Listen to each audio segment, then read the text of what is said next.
வணக்கங்க. என்னடா காலையிலேயே வாய்க்கால காட்டிகிட்டு இருக்கான்னு பார்க்குறீங்களா? ஆமாங்க, இன்றைக்கி நம்ம பிஏபி வாய்க்காலில் தண்ணி வந்துருச்சுங்க. காலையில் அதை பார்த்துட்டு அப்படியே நேராக ஷெட்டுக்கு போயிட்டோம். ஷெட்டில் வந்து நம்ம 2 பசங்களும் நல்லா பாலை குடிச்சிட்டு விளையாண்டுருந்தானுங்க. அதை பார்த்துட்டு தட்டுகள்லாம் நேற்று அரைச்சது எவ்வளோ பேலன்ஸ் இருக்குதுன்னு பார்த்துட்டுங்க.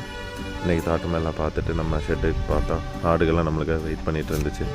சரி அப்படின்ட்டு நம்ம கடையையும் குட்டியும் எல்லாத்தையும் வெளியே கட்டிட்டுங்க நம்ம ஃபீட் எடுக்க போயிட்டோம். ஃபீடுனா பார்த்திங்கன்னா துவரை போட்டு கலப்பு தீவனம் எல்லாமே எடுத்து புண்ணாக்கு தண்ணியில் கலக்கிங்க கொஞ்ச நேரம் ஊற போட்டு எல்லாத்துக்குமே தனித்தனியாக வச்சுருவோம். வச்சுட்டு இருக்கும்போதே நம்ம பிளாக்கி வந்து கை தெழுத்துட்டு வந்துட்டு அப்படிங்க. சரி நம்ம தோட்டத்தால் எடுத்து கட்ட சொல்லிவிட்டு நான் எல்லாத்துக்கும் கடாய்க்கு குட்டிகளுக்கு எல்லாமே ஃபீட் எடுத்து வச்சுட்டேன். அதுக்கப்புறம் நம்ம தோட்டத்தால் வந்துட்டு மலம்பில் கட் பண்ணுறதுக்கு நேப்பியர் கட் பண்ணுறதுக்கு போயிட்டு அப்படிங்க கட் பண்ணிவிட்டு வந்ததும் எல்லாத்தையுமே அரைச்சி கடாய்க்கு குட்டிக்கு ஆடுகளுக்கு நல்லா தனித்தனியாக போட்டு இன்றைக்கி வேலை முடிச்சாச்சுங்க. இந்த மாதிரி பிஏபி வாய்க்கால் தண்ணி தான் உங்கள் ஊருக்கும் வருதுன்னா மறக்காமல் கமெண்ட் செக்ஷனில் சொல்லிட்டு போயிடுங்க.